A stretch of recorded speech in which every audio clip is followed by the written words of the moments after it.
Hello everyone, my name is Sabrina Melodieuse. Welcome to my channel. In this tutorial we are going to learn how to do the long tail cast on, and I am personally going to show you how my grandmother and my auntie taught me, and this is how we are taught how to do the long tail cast on in France, which is very different from the usual long tail cast on that you will see anywhere else, but personally I find that a lot easier. So there are two things to bear in mind when you are going to do a long tail cast on, which I will discuss in a second. Okay, so as I mentioned, this one is particularly a very French way of doing the long tail cast on. This is exactly how we are all taught how to do that, and that's that. Okay, so when you first start to do a long tail cast on, you will always be wondering first, well, how much yarn do I need exactly? And I do have a couple of methods to show you. So I will start with method number 1. So method number 1, and we are ready to begin. So when you're going to start, this is going to be the long tail end, but before you're going to start working with a long tail, make sure you're leaving yourself a tail, so you have that for when you are finished with your project. You can just sew it in. Then you grab your needle and you're going to start to work out how much yarn do you need exactly to do a long tail cast on this left here for the long tail. So this method is very quick. You're going to wrap the yarn around your needle for as many stitches as you need. So let's say you want to do 10 stitches. You're going to wrap your yarn around your needle 10 times. As you are wrapping the yarn around the needle, do not wrap too tightly. 4, 5, 6, 7, 8, 9, 10. You have your 10 stitches here, or really, yeah, this should be enough to do 10 stitches, and they are going nicely around the needle. So immediately you're going to do a slip knot here. You will see why in a moment. There's a slip knot. Now let go of your needle, all the stitches that you created. And now to the left side, you have what you call a long tail cast on. Now you will put the slip knot onto your needle and tighten it up. Not too tight, so that it travels nicely around your needle, just like that, so that when you knit it, it won't be too tight. So that was the very first method on how to work out how much yarn do I need for the long tail cast on. Method number 1. Now I am going to show you how to cast on the stitches, and after I've done that, immediately after it, I will show you method number 2 on how to work out how much yarn you need for the long tail cast on. So I hope that you will stick around and find out about method number 2, because it is also as equally very helpful, and I think a little bit more accurate too. Okay, so let's carry on with this tutorial on how to cast on the stitches. So that was the very first method on how to work out how much yarn do you need for the long tail cast on. Now there is a second method, but I can only show you that after I will be doing the 10 stitches here. And this one, when you do the long tail cast on number 2, the slip knot will not count as a stitch. I will explain to you why when I do method number 2. So we're still with method number 1, and we're going to learn how to cast on the long tail cast on. So on your left is your tail end. This is your long tail, and on the right side is your working yarn. So now, with your long tail, you're going to do an E-wrap around your finger, just like so. And with your right needle, you're going to put your needle into the loop here, and you're going to knit it. And now you're going to pull the yarn on your left needle and tighten it up. Just like so. You might need to pull the yarn from here too. But don't pull too tight because you don't want to struggle after to knit your stitches. So they need to be nice and loose here. So we're going to do that again. With your long tail cast on, do a E-wrap around your finger, and with your right needle you're going to insert it into this loop here in the front and knit it. Now let go of that loop and pull this yarn and this yarn tight.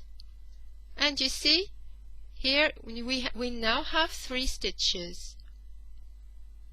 So we're going to do that again. And let's do it again.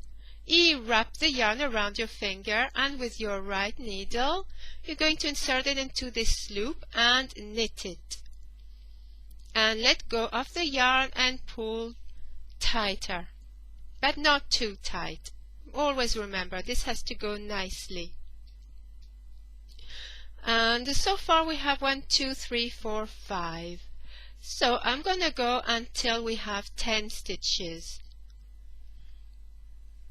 6.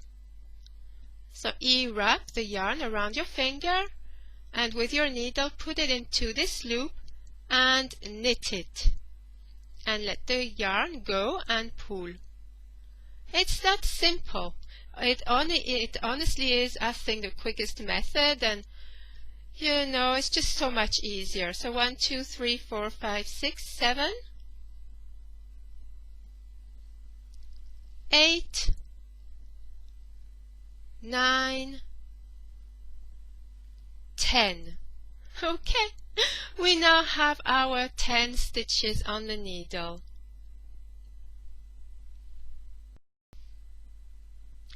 So far we have worked out how much yarn do you need with method 1 for the long tail cast on, and we've also learned how to cast on the stitches.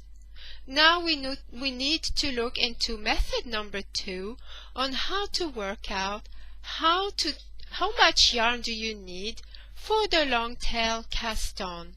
And this one involves a little bit more mathematics, and I hope that it will make a lot more sense. So I have casted on 9 stitches because this one will never count as anything. This is just the starting point, and you are going to cast on 10 stitches, and from these 10 stitches you're going to gauge exactly how much yarn you will need. So how you're going to do that is do your slip knot and cast on 10 more stitches. So I've got 9, 1, 2, 3, 4, 5, 6, 7, 8, 9. So I need to do an extra stitch. Now that I've done that, immediately after the last stitch, you're going to put in here a slip knot. Try to do it as close to the last stitch as possible, and do it quite tight, because you do not want this to unravel. Just like so, okay? Now that you have done that, you're going to pull off the 10 stitches, leaving that on the needle. Make sure that the slip knot is going to remain on the needle.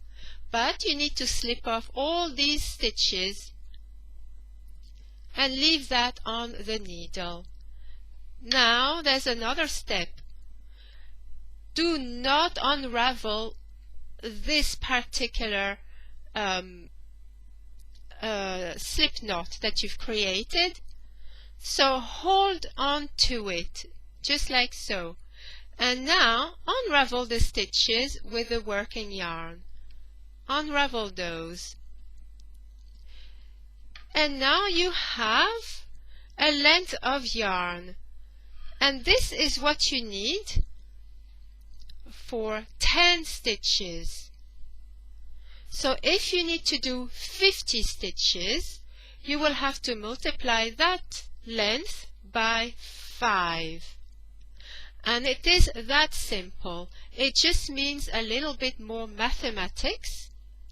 But I've used that length to do 10 stitches. You see? So if you need to do 100 stitches or 20 stitches, you just simply need to multiply that by however many times you need. 50 stitches, you need to do that 5 times. 100 stitches, you need that 10 times. And so on and so forth. So I'm going to cast on my 10 stitches now in front of you, so that you will see I have exactly that length. So 1,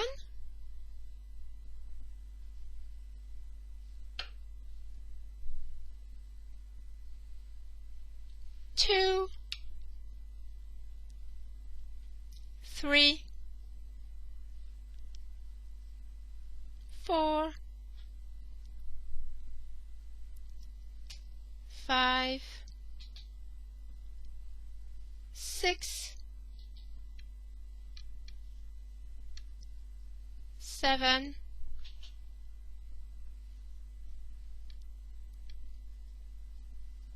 8,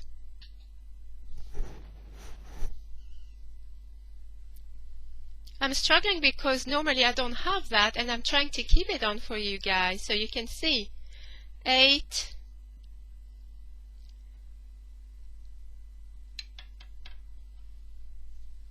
9. I don't think I'll be able to do it this time. Might have to cheat a little bit. And and you see, I am struggling. There we are. And 10. Come on. There we are. And that's it. This is how you work out how to do that. So I hope that my instructions were clear enough. So what I'm going to do now is I'm going to knit a couple of rows, and I will show you how the edging looks. So I've done my 2 rows now, and this is what it looks like. This is how the cast on looks like. It is very nice and very neat, and you can see exactly where your stitches are.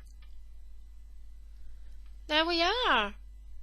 So I hope that all these different kind of methods have been nice and very clear to follow, especially on how to work out how much yarn you need with my 2 different methods.